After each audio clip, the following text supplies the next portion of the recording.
صبحیدن بر همتون مبارک. یا سلام پیغام یک لحظه خرسندی اینام شعر نر یوان. ملا بچه را زن میتین، ملا بچه عروس میبیاره زندگی سر میشه.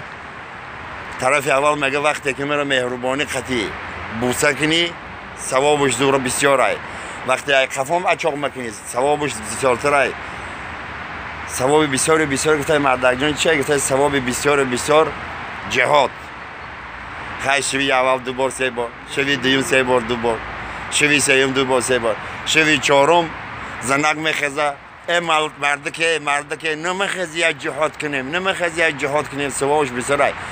مردک کوپر نخ سرش میکشه یه بار دیگه میکنه میگه زنک موجه شهید شدگیم.